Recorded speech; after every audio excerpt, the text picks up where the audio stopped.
Bonjour et bienvenue à Coram Deo, l'émission qui porte un regard chrétien sur le monde. Mon nom est Pascal Deneau, je suis pasteur de l'Église réformée baptiste de Saint-Jérôme. Ça me fait plaisir de vous accueillir pour ce nouveau panel, en compagnie de deux amis et collègues et rivaux en même temps, qui sont en France.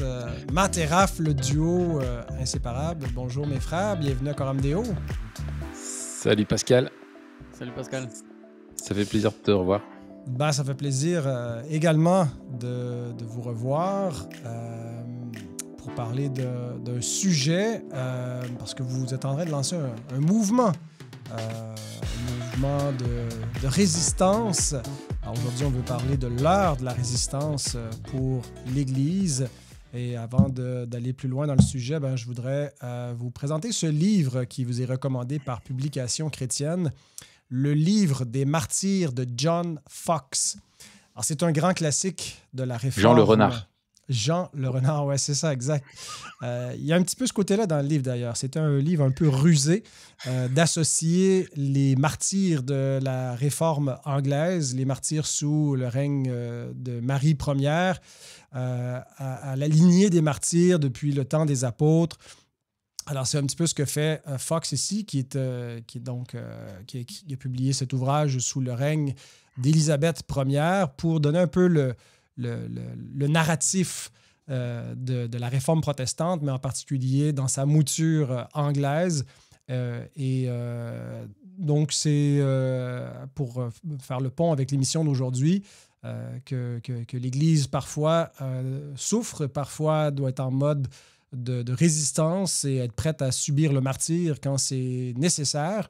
Donc, je n'ai pas vu dans la version française si on a conservé les icônes, les images, parce que ce n'était pas juste un livre qui raconte l'histoire de l'Église, mais qui la montre avec les images des martyrs. Donc, c'est un livre qui a beaucoup, beaucoup marqué, qui, aux côtés du Common Book of Prayer et de la traduction qui n'était pas encore parue, mais qui allait bientôt paraître, de la King James et éventuellement aussi du Voyage du pèlerin. Là, ça fait partie un peu des best-sellers de la réforme anglo-saxonne.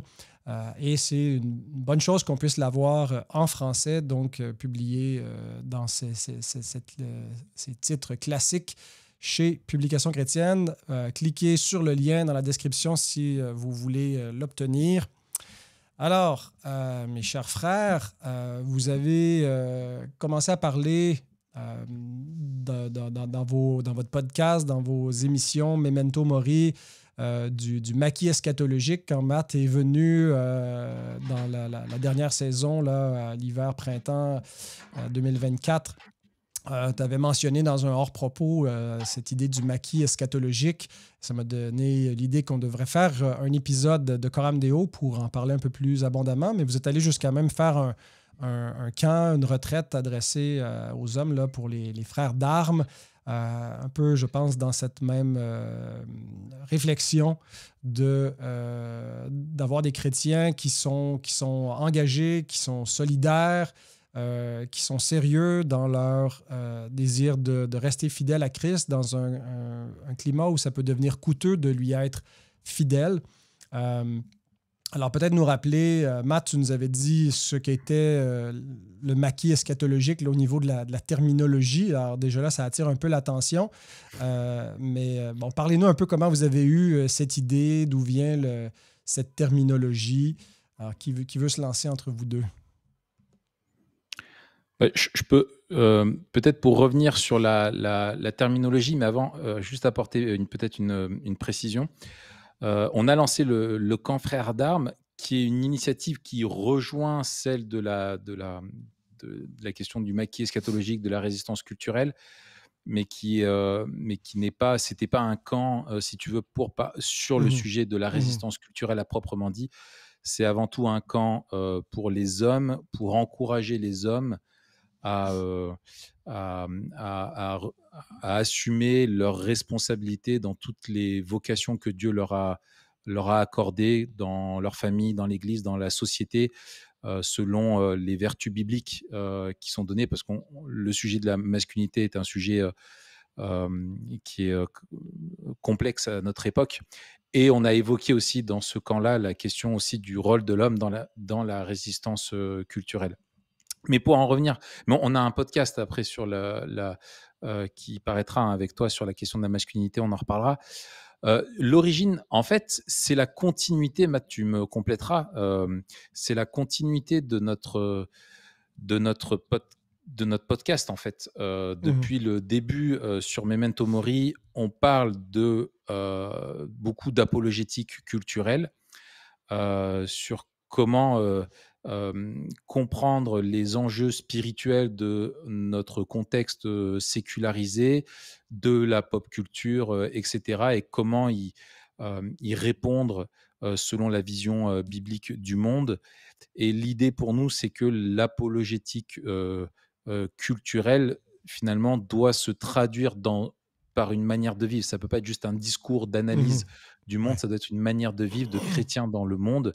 Et donc, c'est petit à petit, au fur et à mesure de nos épisodes, de nos lectures, on avait été pas mal impacté par la lecture de Rod Dreher, Mhm. euh, Mhm. Résister aux mensonges, et cette imagerie aussi de la résistance nous a inspiré. Voilà, et je me souviens bien, moi, c'était pendant une session de travail quand on était à Paris tous les deux Voilà, qu'on se c'est ça retrouvait, qu'il que faut c'est raconter, Raph. Parce que là, Pascal, il veut une origin story. ouais. Il veut la genèse. Il faut que tu racontes, il faut que tu donnes l'ambiance. On était dans cette arrière-salle, là, dans ce café. Vas-y, raconte. Ouais, ouais, ouais. Alors, on était posés tous les deux on s'était pris un petit Airbnb. Et donc, on travaillait ensemble, on réfléchissait un petit peu à l'avenir et on se disait, on voudrait dégager, tu vois, vraiment une perspective, une ligne. Et puis, à force de discuter ensemble autour d'un bon whisky, d'un cigare, de discuter comme ça, petit à petit, la notion de résistance culturelle est apparue. Et on échangeait. Et à un moment donné, on était dans un trajet de métro et on discutait. Et c'est là on parlait de la résistance française pendant la Deuxième Guerre mondiale, du maquis, des maquisards. On se dit, ouais, ouais, on est des maquisards, ouais, c'est la résistance culturelle. Ça, on tient un truc là, il y a un truc de com là qu'on tient. Et c'est là que, bah, forcément, avec Memento Mori, plus le maquis, est sorti le maquis eschatologique pour parler de la résistance culturelle.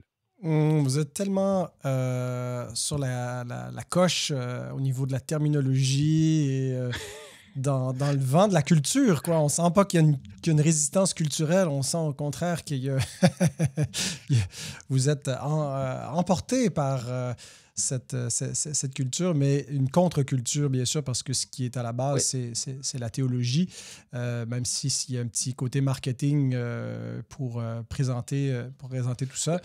Mais c'est intéressant le parallèle avec la Deuxième Guerre mondiale, la résistance des Français. La semaine dernière, on avait, ou il y a 2 semaines, parce que maintenant je suis rendu aux 2 semaines, là, Jérémy Cavin qui Oui. nous parlait Dietrich Bonhoeffer et ensuite en off-record de la non-résistance ou de la neutralité des Suisses, puisqu'il lui, il est suisse, Jérémy. Mais donc, est-ce que c'est, en faisant un peu des parallèles avec ce contexte de Deuxième Guerre et puis notre contexte culturel aujourd'hui, sans vouloir faire des comparaisons qui sont exagérées, mais il y a des similitudes dans la pression qui peut être mise sur l'Église, sur les chrétiens qui sont des soldats aussi. On est enrôlés dans un combat. Parlez-nous un peu de ce parallèle-là qui est fait. C'est quoi ça, les maquis, et puis cette notion de résistance ou d'attitude de neutralité qui pourrait être un compromis finalement. Mm. Ouais, c'est ça. Ouais, je pense qu'il y a. C'est né aussi, et je pense il y a une convergence dans le maquis eschatologique entre les préoccupations de Raph, où ces dernières années, il a beaucoup travaillé sur la question du discipulat et du disciple de manière plus générale, et, euh, la sécularisation. Et moi, les questions de vision du monde. Et du coup, en fait, à chaque fois qu'on se voit, on réfléchit et on discute de tout et de rien, aussi bien du dernier saucisson qu'on a mangé, qui était excellent, que des élections législatives et des programmes des candidats. Mais l'idée, c'était aussi de dire, avec la lecture de Dreher aussi, et toutes nos préoccupations et toutes nos discussions, et avec des livres aussi qu'on a revisités comme Tactique du diable, Mhm. on s'est rendu compte que la sécularisation vraiment surfait sur une vision désenchantée du monde, Mhm. et que pour vivre en disciple, il nous faut avoir une vision du monde chrétienne. Et cette vision du monde chrétienne, elle nous fait réaliser que on est dans une guerre. On est dans une guerre. Et quelque part, on a perdu un petit peu, peut-être parce qu'on vit en tout cas en Occident, en tout cas en France, tu vois, une période de relative sécurité ou de paix. On n'a pas connu de guerre ouverte sur nos territoires depuis justement la Deuxième Guerre mondiale. Et nos grands-parents et nos parents peut-être avaient un vocabulaire et une vision de la vie chrétienne qui était teintée d'une guerre et d'une guerre spirituelle, d'un combat spirituel. Et ce combat-là spirituel, dans notre vision du monde, c'est pas juste une question d'occultisme, tu vois, ou de Mhm. démonologie. Ce combat spirituel, le terrain de ce combat spirituel, c'est la vie quotidienne, c'est la vie de tous les jours. Et donc c'est pour ça qu'on parle de résistance culturelle. On veut faire le lien dans la vision du monde chrétienne entre notre vie culturelle en tant que chrétien, c'est-à-dire dans toutes les vocations, et la résistance qu'on veut opérer. On lutte non contre la chair et le sang, mais contre les principautés et les pouvoirs, contre le péché. Et donc il y a cette dimension-là peut-être de retrouver quelque chose qui n'est pas Mhm. nouveau. La dernière fois, on était au camp ce printemps-là, et puis on a fait une soirée sur le maquillage catholique, et puis on a présenté, puis il y a mes parents qui étaient là, et puis à la fin, mon père, il me prend en aparté, il me dit c'est intéressant ce que vous nous avez dit là sur le maquillage catholique, mais en fait, vous nous avez expliqué ce que c'est être chrétien, quoi. Mhm. Et je dis exactement, on n'a rien inventé, on a juste, comme tu as dit, c'est aussi du branding. Mais c'est pas que du branding, c'est pas juste, on n'a pas juste enrobé des idées avec pour porter attention, tu vois, sur un truc oublié. Non, peut-être on a aussi remis sur tu vois, sur l'ouvrage cette idée que en tant que disciple, on est engagé dans une guerre spirituelle, et cette guerre spirituelle, elle se passe d'abord dans notre vie quotidienne, et que notre Mhm. manière de vivre à la fois reflète de la victoire de Christ, mais aussi de la bataille dans laquelle on est engagé. Mhm. Bah, c'est ça. Et puis, pour aller dans ton sens, Matt, la question de la résistance, avec l'image de la Deuxième Guerre mondiale, pour nous, le terme de résistance, c'est ce qui convenait le mieux à ce qu'on voulait À la posture. promouvoir, justement à la posture qu'on voulait promouvoir, c'est-à-dire qu'on ne prône pas une guerre culturelle, de partir en guerre contre le monde pour imposer un royaume chrétien sur terre, ou d'être ceux qui croient qu'ils vont pouvoir changer la culture. On ne veut pas tomber dans ce travers-là, ni tomber dans une forme de discours de collaboration. C'est aussi un terme qui parle aux Français, ou de reddition, de rendre les armes, de dire bah, de toute façon, le monde comme il est, foutu pour foutu, soit on s'enferme dans un bunker en attendant que, en regardant le monde brûler, on se retire du monde et de notre rôle de témoin dans le monde, ou de forme de compromission, d'accepter, bah voilà, le monde est tel qu'il est, on ne peut pas lutter contre ça, mettons de l'eau dans notre vin. Non, on doit tenir ferme là où on est, là où Dieu nous a placés dans notre vie, dans notre environnement social et sociétal, en vivant selon les normes du royaume de Dieu dans tous les domaines de notre vie. Finalement, c'est aussi simple que ça, que de parler de résistance. Et résister, aux influences néfastes du monde et de vivre en promouvant les valeurs du royaume de Dieu là où on est. Hmm. On va revenir sur l'aspect eschatologique un peu plus loin, mais Oui. je veux rebondir un peu là, sur une des choses que tu disais, Matt.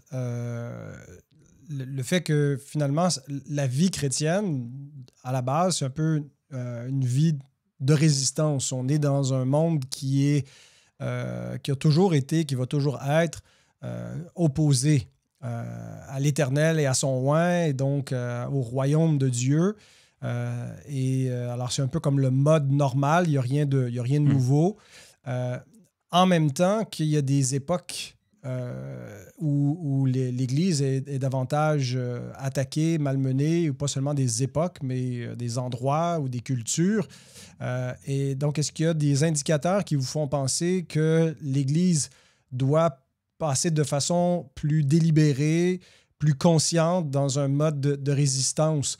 Bon, ça fait longtemps que en Occident, on sent que la culture est en train de changer. C'est plus le judéo-christianisme qui a le haut du pavé. Mais quels sont les indicateurs pour vous qui manifestent là, que c'est pertinent plus que jamais d'adopter ce mode de pensée pour les chrétiens? Ouais, je pense qu'il y a deux facteurs qui sont paradoxaux. À la fois peut-être une complaisance à l'intérieur de l'Église et une opposition à l'extérieur de l'Église. On est souvent dans un balancier et nos parents, nos grands-parents, je parlais de cette vision du monde enchanté et aussi de cette plus grande conscience du combat qu'ils menaient et de cette résistance qui était le lot des chrétiens, les a menés parfois aussi à cause de leur eschatologie, mais de leur vision du monde plus généralement, à une posture de retrait où il y avait le monde et puis il y avait l'Église. Et ça, ouais, il y a peut-être 50, 70 ans. Et j'ai l'impression qu'on est dans l'inverse, tu vois, le balancier inverse. C'est que maintenant, on a perdu cette notion-là de combat spirituel, cette distinction aussi du monde et de l'Église. Et au contraire, c'est le monde un petit peu qui s'est infiltré dans l'Église. Et donc, là où on voyait un certain séparatisme, un certain retrait, là, on voit plutôt une grande complaisance de l'Église, à la fois dans la vie des chrétiens, mais aussi dans la vie de l'Église. Des choses qui paraissaient inimaginables il y a quelques dizaines d'années sont vues comme cool et sont promues, tu vois. Et en même temps, cette notion que Rod Dreher, tu vois, que Rod Dreher met en avant dans Résister au mensonge, du soft totalitarisme, qui souligne aussi une opposition croissante qui n'est pas une opposition franche, ouverte, déclarée et assumée, mais plutôt un totalitarisme soft, caché, qui vient pas des élites ou des autorités, mais plutôt qui vient de la société. Et donc il y a une pression de plus en plus grandissante de la société envers les chrétiens, où les chrétiens sont appelés à se conformer au zeitgeist, peut-être de manière beaucoup plus forte qu'avant. Et donc, c'est ces deux ingrédients, tu vois, à la fois une espèce de porosité beaucoup plus grande de l'Église maintenant aux influences du monde et une opposition avec ce soft totalitarisme qui arrive et qui empêche, enfin, qui nous met au défi plutôt, qui nous met au défi et qui nous fait poser la question, quelle va être la voix des chrétiens, quel va être notre témoignage dans une société dont l'hostilité est grandissante et dont les conséquences se font sentir au niveau social. Parce qu'avant, on pouvait, ouais, il y avait des cas isolés, etc., de pression ou tu vois, sur des personnes. Là, ça va être généralisé et les enjeux, tu vois, de perdre son boulot, d'être attaqué en justice, ça, c'est des choses qu'on va de plus en plus connaître.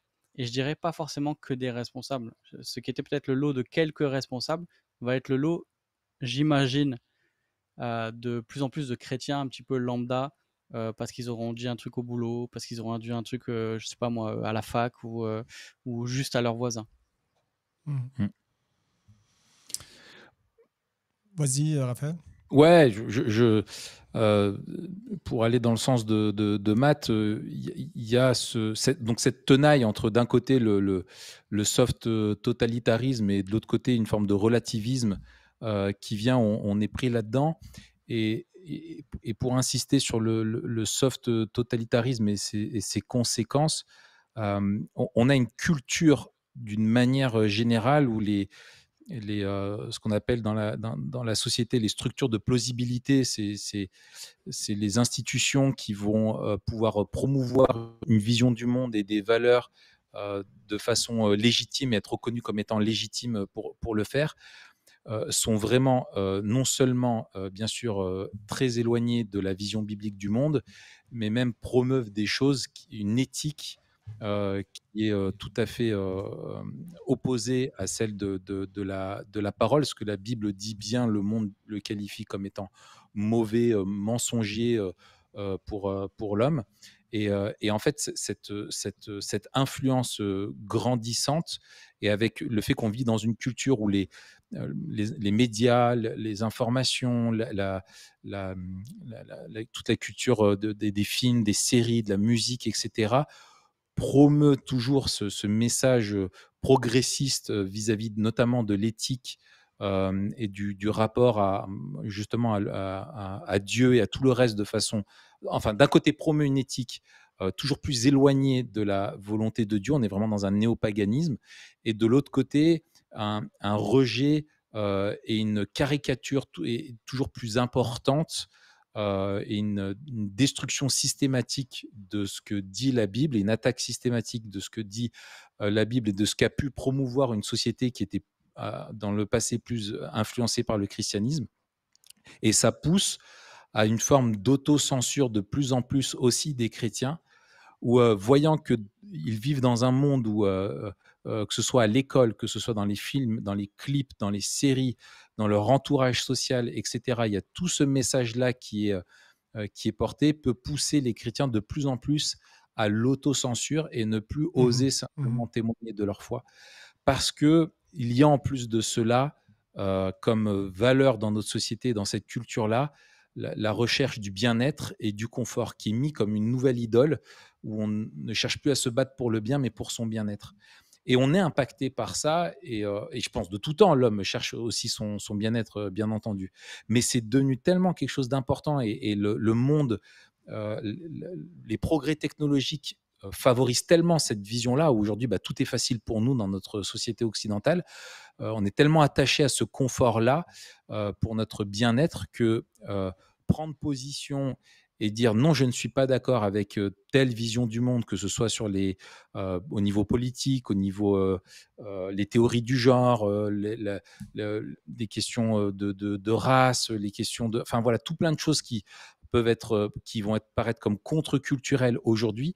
Eh bien, les chrétiens risquent de s'auto-censurer pour se protéger de perdre le confort, de perdre les acquis sociaux, la réputation, l'emploi, comme disait Matt, ou d'autres choses. Et nous, ça, on le voit venir. Et c'est clair que ça va être une pression toujours de plus en plus grande, une pression qui n'est pas politique, policière, violente, mais qui est culturelle, qui est dans les réseaux sociaux, qui va être au lycée, à la fac, dans l'entreprise, où on va risquer de plus en plus l'ostracisme. Et nous, ce qu'on souhaite, c'est encourager les chrétiens à assumer qu'être un témoin de Christ, ça peut nous conduire à être rejetés, qu'on a depuis le début, depuis 2000 ans, les disciples de Jésus sont appelés à porter leur croix, et qu'il faut être prêt à assumer de souffrir pour notre bon témoignage de Christ, et ne pas avoir peur de résister déjà aussi à la peur qui peut être distillée par cette influence culturelle néfaste. Et peut-être, si juste j'ose un parallèle, je crois qu'on a eu une illustration assez claire de à quoi ça pourrait ressembler avec le Covid. Il y a eu une pression qui n'était pas présentée comme une obligation, mais on a dit au moment du Covid, si tu te fais pas vacciner, tu peux plus aller au resto, tu peux plus aller au théâtre, tu peux plus aller au cinéma. Tu peux plus aller nulle part, en fait. On t'oblige pas à te faire vacciner. Mais si tu le fais pas, tu pourras pas le faire. Et en fait, on a goûté à une espèce On va de... emmerder les Français. Alors ça, ouais, C'était l'objectif, c'est ce qu'a dit c'était assumé. Emmanuel Macron, notre président. C'est verbatim, hein. Mais Ah ouais. et il y avait une double pression. Il y avait une pression sociétale au niveau institutionnel, c'est-à-dire que tu étais obligé de le faire. Enfin, au niveau de, euh, enfin, c'était une loi, quoi. T'avais pas le droit. Mais c'était aussi les voisins, quoi. C'était les voisins, c'était les amis, c'était la famille. Et je crois qu'on a goûté à, ok, ça veut dire quoi, une espèce de totalitarisme soft où si tu te plies pas à la norme, et ben tous tes privilèges, et c'est pas des privilèges en fait, c'est la vie normale, t'es retiré, quoi. Ouais. Concrètement, en quoi consiste le mode de résistance face à cette opposition grandissante dans la culture? Comme tu as rappelé, comme vous avez montré tous les deux, qui s'infiltre dans l'Église, qui devient un peu plus mondaine et qui porte les chrétiens à une forme d'autocensure.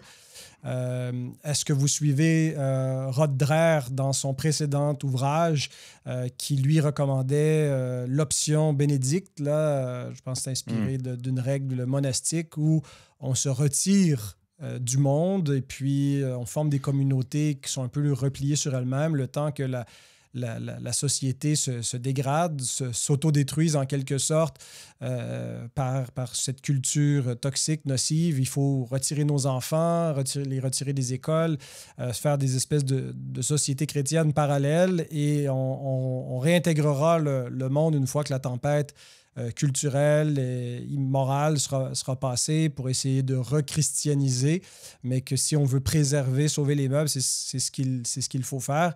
Donc, c'est un peu l'approche que lui préconisait dans son précédent ouvrage et celui-ci c'est quoi le titre en français? C'était le Paris Résister au mensonge. bénédictin et l'autre, c'est Résister au mensonge. Résister au mensonge, ça. Don't live by lies ou live by truth. Live not by lies, ouais. Live not by lies, merci.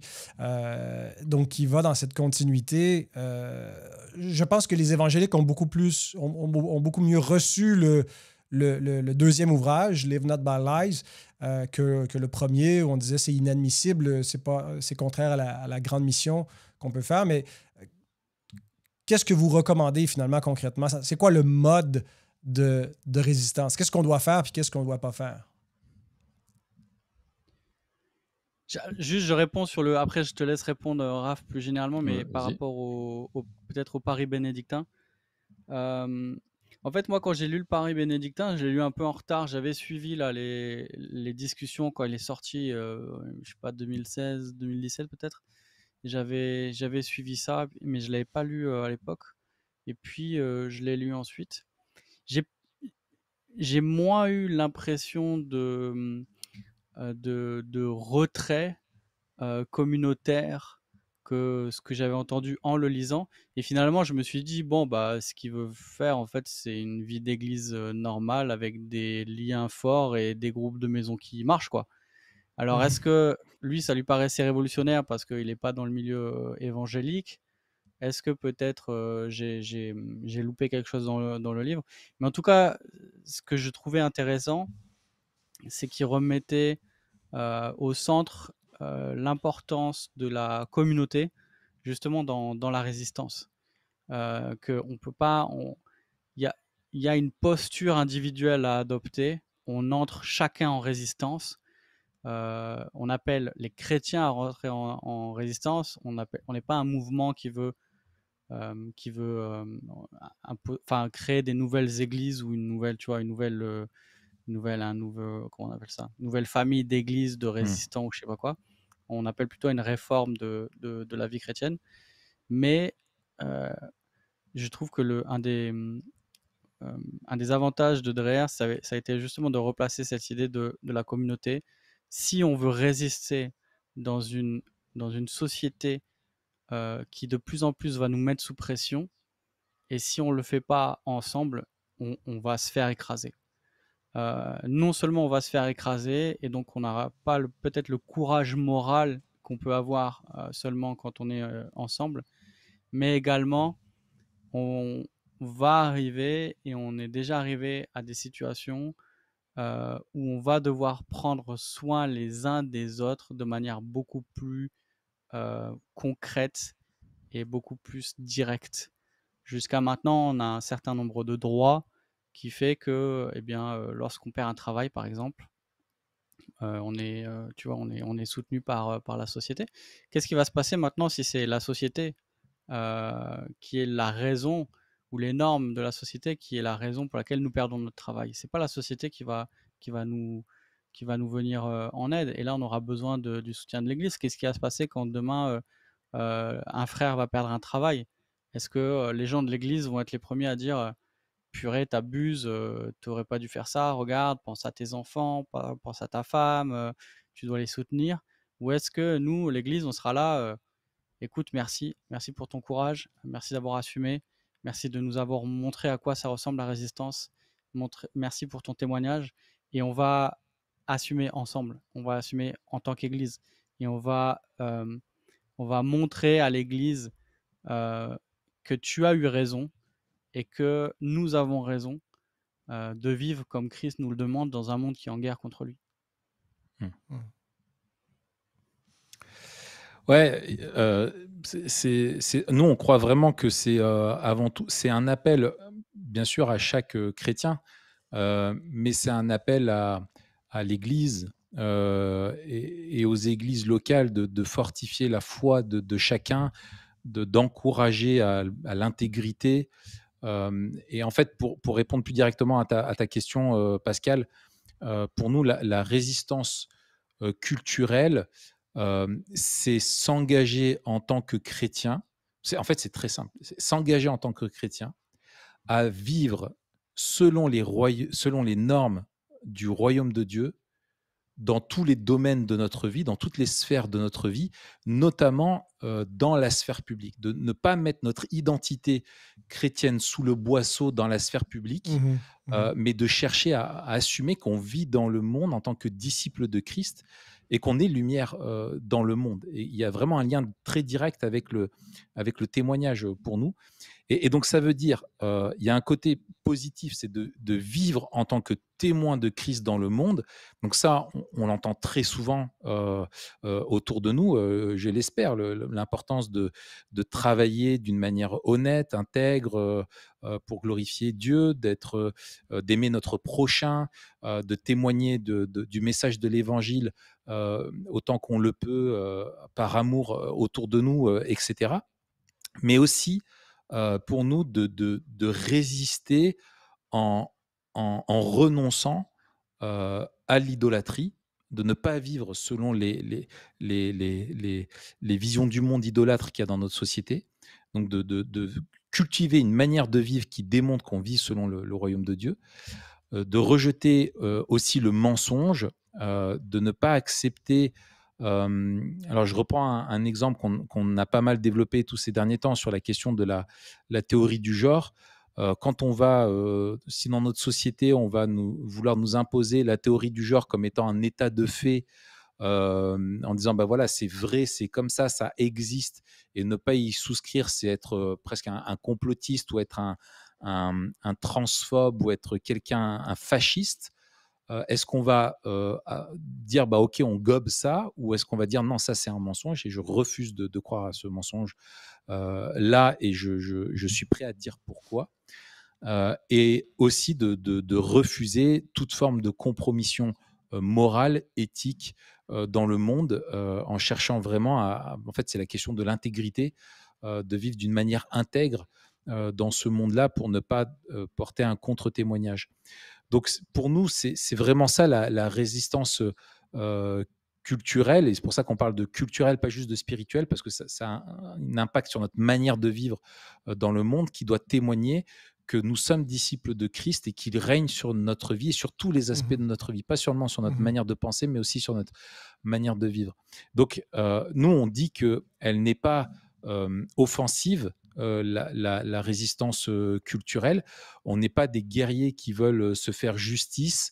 On n'est pas des mercenaires qui veulent imposer une vision biblique du monde aux autres et les forcer à la croire et l'imposer par la force, que ce soit ou par la manipulation ou par tout ce qui peut être malhonnête et contraire au royaume de Dieu.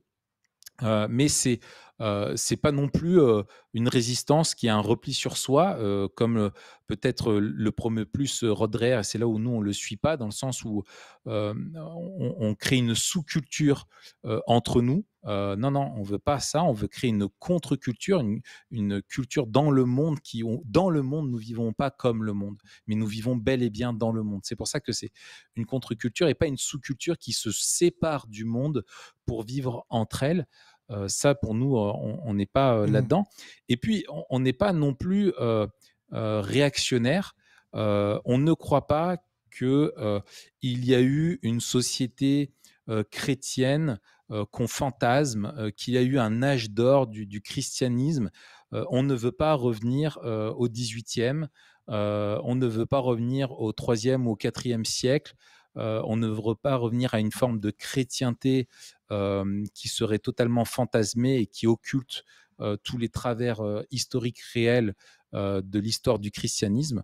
Non, on veut vivre dans notre époque, mais selon les normes de Dieu dans notre époque, et discerner pour nous ce que cela veut dire d'obéir à Christ dans notre contexte actuel.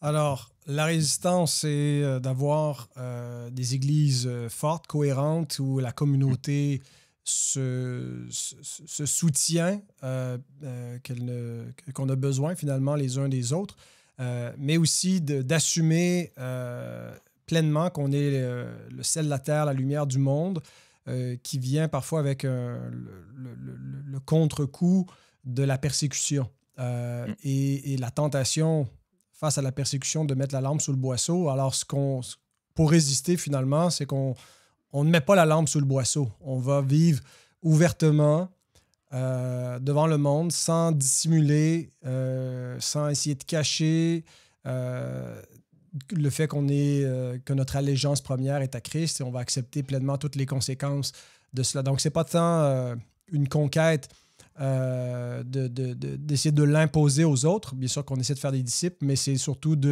d'être cohérent en étant fidèle et loyal à Christ.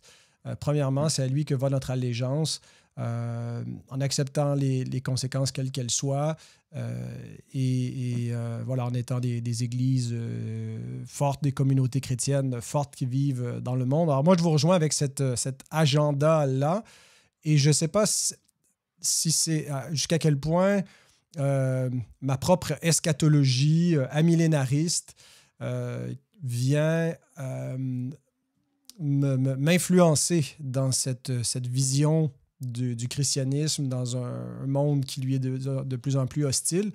Je me suis parfois décrit comme un amillénariste optimiste, dans le sens où je crois qu'à la fin, le royaume de Dieu va triompher, que c'est Christ qui remporte la bataille, mais ça peut passer par bien des souffrances, bien des revers et des reculs de l'Église sur le plan culturel, sur le plan politique, sur le plan de l'influence dans le monde, mais même si à la fin, il reste seulement une poignée de croyants sur la terre, quand Jésus vient, tous les ennemis de l'Église vont être anéantis par l'éclat de sa gloire, de son avènement. Donc, je suis optimiste dans ce sens-là. Est-ce que sa venue peut être précédée par des succès et une progression de l'Église et de son influence?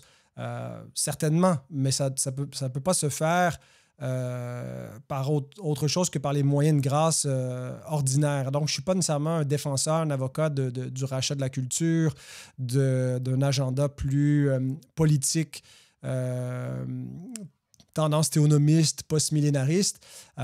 Mais est-ce que vous pensez que votre présentation un peu de la résistance culturelle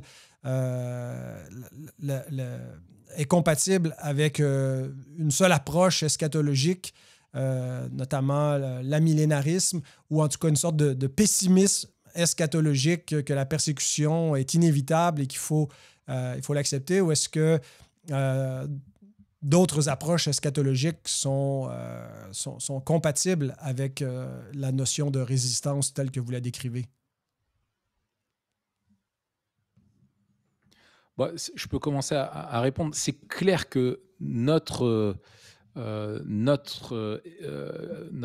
amillénarisme nous a nourris. Et Memento Mori, c'est avant tout vivre le présent en prenant la fin comme point de départ. Et c'est vraiment notre perspective eschatologique qui nous pousse à résister aujourd'hui. Donc c'est clair que tout pour nous part de là et de la vision biblique du monde et de son eschatologie amillénariste pour nous. C'est clair que alors, je ne veux pas penser et prêter aux frères et sœurs qui ont d'autres eschatologies des pensées qu'ils n'ont peut-être pas, mais que effectivement un théonomiste, le théonomisme peut avoir. Alors, je pense à, je trouve ce qui a fait beaucoup de bruit avec le mouvement de Moscou là, avec Doug Wilson et Federal Vision, alors qui est pas du tout en France. Je pense qu'il y a juste des pasteurs qui s'intéressent un petit peu à ça, qui ont entendu parler de ça. Ça n'a pas du tout pénétré chez nous, mais vraiment donc avec ce théonomisme qui dit où il y a une forme de dire c'est un spasme, une contraction aujourd'hui d'une décadence culturelle, mais ça va bien finir. Donc, pendant que regardons-les brûler, s'entretuer, et quand l'Occident sera en cendres, qu'il y aura une meilleure perspective pour nous, on pourra ressortir du bois quelque part et reconquérir l'Occident. C'est pas du tout notre position, tu l'as comprise. Je pense qu'un prémillénarisme historique est tout à fait compatible avec la résistance culturelle. Pour connaître un petit peu le milieu dispensationaliste, je sais qu'il y a un côté, je pense, d'une forme de résistance, mais qui aurait plutôt tendance, peut-être à cause du côté très pessimiste, à la bunkérisation, vraiment une forme de dualisme. On se retire de la culture et on reste entre nous, et de perdre cet engagement là, ou tout juste simplement témoigner de notre foi si on le peut. Mais après, je sais qu'ils ont aussi un désir de fidélité et d'intégrité qui est important. Voilà, moi, comme ça, un petit peu à grands traits, ce que je peux en dire. Matt, je te laisse compléter. Ouais, on n'a pas le monopole de la résistance, heureusement. Ouais, c'est ça. Et je suis pas sûr. Alors, je pense qu'on peut voir dans notre école, entre guillemets, scatologique, des raisons qui nous ont poussés tu vois, à développer la résistance culturelle, le maquis eschatologique. Mais je dirais que c'est plutôt notre vision du monde de manière plus large.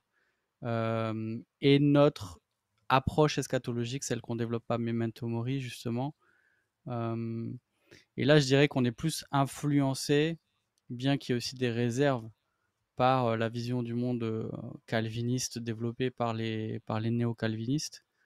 Et même là, tu vois, on pourrait avoir certaines réserves sur une vision justement peut-être trop optimiste de la culture, ou peut-être un accent qui est important dans la vision du monde néo-calviniste sur la grâce commune, et en même temps peut-être qui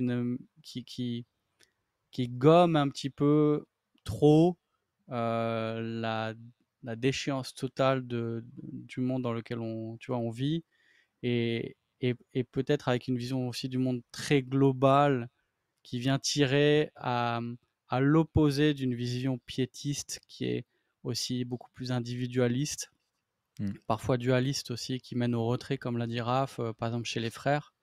Et je trouve que justement ne pas vouloir associer de trop près une certaine école ou une certaine mouvance ou certaines de nos influences qui ont énormément eu d'influence sur notre pensée théologique, c'est aussi vouloir éviter de tomber dans les mêmes ornières que chaque mouvement a. Et je crois on veut être aussi très critique sur les théologiens qu'on suit, ou ceux qui nous ont le plus influencé jusque-là, et se dire, on veut à la fois retrouver la dimension d'une vision du monde globale, du calvinisme. On veut aussi être nourri par la théologie des vocations des luthériens. On veut aussi continuer à être nourri par le piétisme et vraiment la piété individuelle de nos frères, tu vois, darbistes, par exemple. Et finalement dire, OK, on ne veut pas faire une synthèse et on n'est pas là pour réconcilier, mais dire, on vit un moment historique fort et il faut qu'on emprunte à ceux qui nous ont précédés, ce qui nous semble être à la fois juste, mais aussi particulièrement pertinent dans le monde dans lequel on vit, en même temps, en évitant les ornières, peut-être celles qu'on voit, tout en sachant qu'on a nos propres ornières et que dans quelques années, avec le recul, où tu vois, nous-mêmes, on dira mince, on a loupé ça, ou on a trop insisté sur ça et pas assez sur ça. Ouais. Et peut-être un truc qui est important je voudrais encore dire, c'est que pour nous, la résistance culturelle, elle n'est pas simplement elle concerne d'abord les chrétiens, et c'est nous, en tant que chrétiens, on appelle les chrétiens à ça, mais elle n'est pas pour le bien, on ne cherche pas le bien simplement des chrétiens. On cherche le bien de toute personne au nom de Christ. Et c'est vraiment un désir d'aimer son prochain, mais en vérité, conformément à la vérité qui est en Christ. C'est ça qu'on veut. Et donc, on n'est pas dans un délire où on veut, et je le vois, moi, je suis pas mal de réseaux aux États-Unis où il y a un côté un peu bully, moqueur, tu vois, du monde, toujours en train de tourner en dérision, que ce soit les LGBTQIA ou les machins, tu vois, de façon publique, où les chrétiens se moquent ouvertement. Je crois que ça déshonore Christ, même si on peut trouver certaines choses drôles, mais que ça déshonore Christ et que ce n'est pas ce à quoi on est appelé. On ne gagne jamais rien en n'aimant pas ou en ne respectant pas l'autre. Au contraire, on doit chercher à bénir ceux qui nous maudissent, et c'est pas parce qu'on est moqué dans la culture que nous, on doit chercher à se moquer également et utiliser les armes de l'ennemi finalement pour faire l'œuvre de la lumière. Pas du tout. Au contraire, on doit chercher à être intègre et refuser cette forme de corruption aussi, et de chercher à aimer notre prochain quel qu'il soit au nom de Christ, mais sans se renier ni renier quoi que ce soit du message de l'Évangile. Bien, je dis amen à vos propos, mes frères. Je signe votre manifeste. J'en suis. En fait, ça correspond aussi à ma vision des choses. Mais on le sait, ça. À la fois ma vision théologique de cette théologie de la croix, la compréhension des persécutions qui viennent pour être fidèles à Christ, mais qui ne sont pas un signe de défaite. En réalité, il faut voir la réalité sous un autre angle. La croix vient réinterpréter cette réalité de souffrance et faire en sorte qu'on est plus que vainqueur dans toutes ces choses qu'on souffre avec Christ et pour Christ, puisque elles sont pour nous un signe d'appartenance à Christ, à son royaume, aux prophètes qui ont été persécutés avant nous et à l'héritage de la gloire qui vient bientôt, dans laquelle Christ est entré. Donc, on ne veut pas de la gloire passagère et de l'influence de la culture, ou en tout cas, on n'en veut pas par des moyens qui sont étrangers aux moyens, aux armes que Dieu nous a donnés. On laisse au monde ses chevaux et ses armures pour faire la bataille, mais nous avons d'autres armes que Dieu nous a données. C'est celle-là qu'il faut prendre. Il faut mener le vrai bon combat, qui est celui de la foi. Et je vous rejoins aussi dans la lecture de l'époque actuelle où nous sommes. C'est sûr c'est difficile d'avoir un regard objectif sur notre propre époque et sa signification. On n'a pas toujours c'est difficile d'avoir le détachement qui est nécessaire, le plein recul pour faire l'analyse complète. mais en même temps, on doit tenter d'interpréter notre temps, de comprendre cette période de l'histoire, d'essayer de comprendre comment est-ce qu'on doit vivre comme chrétien maintenant. Donc, comme il a été rappelé, on ne réinvente pas le christianisme. On cherche à être chrétien fidèlement dans le contexte où on est et ça consiste toujours à être un soldat pour Jésus-Christ, donc à être enrôlé dans une guerre spirituelle, dans une bataille qu'on doit mener. Donc, quels sont les dangers, quelles sont les séductions présentes, comment est-ce que le monde peut être séducteur et s'infiltrer, essayer de s'amalgamer au christianisme pour nous donner un faux christianisme ou un christianisme qui est compromis. Alors, je pense que vous avez bien identifié voilà, en quoi consiste cette bataille. Merci pour cela. Merci pour les éléments que vous avez mis de l'avant. Je pense que vous avez fait beaucoup plus qu'un podcast. Est-ce qu'il y a une façon de retrouver un peu comme une série qui combinerait? Il faut écouter l'ensemble de l'œuvre de Memento Mori depuis 7-8 ans là, pour pouvoir bénéficier un petit peu là, de ceux qui voudraient aller un peu plus loin dans votre réflexion. On a fait une série d'épisodes sur le sujet et un webinaire également. Sur Memento Mori, on va te donner les liens, mais c'est sur la page de TPSG de Memento Mori, vous trouverez ça facilement. Et on a écrit donc le manifeste du maquis eschatologique qui reprend un petit peu toute la réflexion théologique qui fait la synthèse de ça. C'est une première version qu'on a publiée. Et donc, elle est aussi disponible. On va donner le lien, Pascal, il sera en description. Les gens peuvent le lire aussi également. Ouais. Formidable. Merci. Je vous garde pour la semaine prochaine. On reste dans un sujet qui n'est pas complètement étranger à ce qu'on a discuté aujourd'hui. On veut parler de la masculinité. Ça fait partie un peu du combat culturel qu'on a amené et qu'on a à se réapproprier, réaffirmer. Une des réponses un peu à tout cet égarement au niveau du genre, la confusion qui règne, et parfois une des réponses qui est pas juste et adéquate. Même chez les chrétiens, mais on la retrouve aussi dans le monde, c'est d'affirmer une sorte de virilité, mais qui n'a rien à voir avec la vraie masculinité biblique. Alors, on va parler de cette masculinité. Vous avez aussi pas mal discuté de cela sur votre propre podcast. Alors, vous allez nous livrer ça en synthèse la semaine prochaine. Je vous rappelle que Coram Deo est soutenu par vous, chers auditeurs, qui êtes partenaires. Alors, si vous avez à cœur de faire un don, c'est bienvenu. Et puis, ça fait monter des actions de grâce vers le trône de Dieu. Et puis, j'ai plus d'autres choses à dire. J'ai déjà annoncé le prochain sujet. Et puis là, on est trop d'avance dans le calendrier pour que je vois les événements à vous annoncer. Mais il y a sans doute plein de trucs à la rentrée, à l'automne. On est déjà fin septembre là, avec cet épisode, mais presque enregistré 3 mois d'avance. Alors, je ne sais pas quoi d'autre vous annoncer, mais revenez, non pas la semaine prochaine, mais dans 2 semaines pour le prochain épisode de Coram Deo.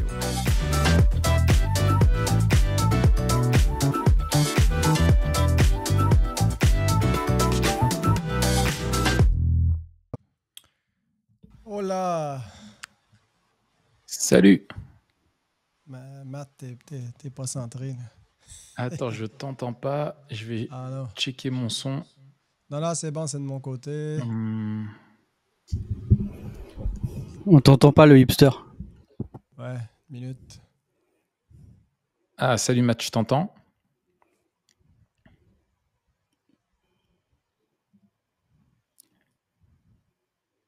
Non, c'est le hipster canadien qu'on n'entend pas. Voilà. Et toi, tu m'entends? Ah, lui, il nous entend, on dirait. Ah. Je te fais un audio.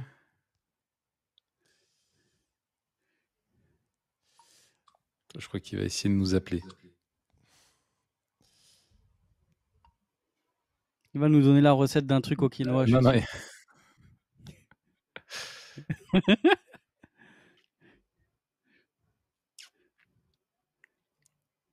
Il nous enregistre un audio. Tu sais à qui me fait penser? Attends, tu te rappelles de la famille de la jungle? Tu vois le père de la Oui. famille de la jungle? C'est le même. Attends, je te mets une image. Non, moi, il y a un petit côté Joseph Schumpeter. Je ne sais pas si tu te souviens, les communistes. Non, c'est Nigel de la jungle, mon gars. Ma console, je sais pas trop, l'ordi l'a pas attrapé, le son, je vous entends. Ça se peut que je fasse un redémarrage. Ok, bah vas-y, redémarre hein, et on se reconnecte. Joseph Schumpeter. Faut que je vérifie quand même. Allez, je me déconnecte et je reviens quand tu nous reconnectes. Comme ça, vous m'entendez? Ah oui, c'est bon. Vous allez arrêter de vous foutre de ma gueule. Écoute, on profite de ta belle moustache. Comment ça, merde? But you are French. Ouais, j'aime Big beaucoup. moustache. Comment tu l'appelles, lui, le mec là que t'as envoyé? Ah, C'est c'est Nigel, Borat. Nigel de la jungle. Ah, Borat, le deuxième. Nigel. Ah, Borat. Non, pas Borat. J'ai pas vu le deux. Ah oui, Borat. Non, j'écoutais Louis de Funès avec Big Moustache. Ouais. Ouais, c'est un grand classique, ça. Oui. Bon. Alors, les amis, je vais prendre votre photo.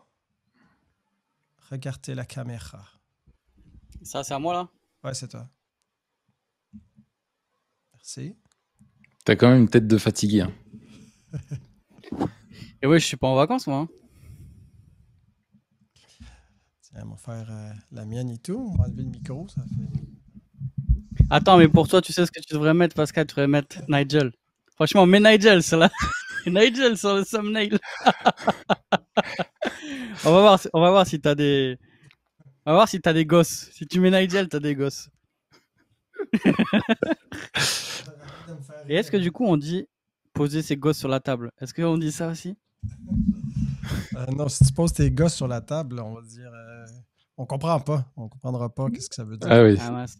Parce que nous, c'est une expression française, quoi. Ouais, mais Faut les mettre sur la table, quoi. Faut être courageux.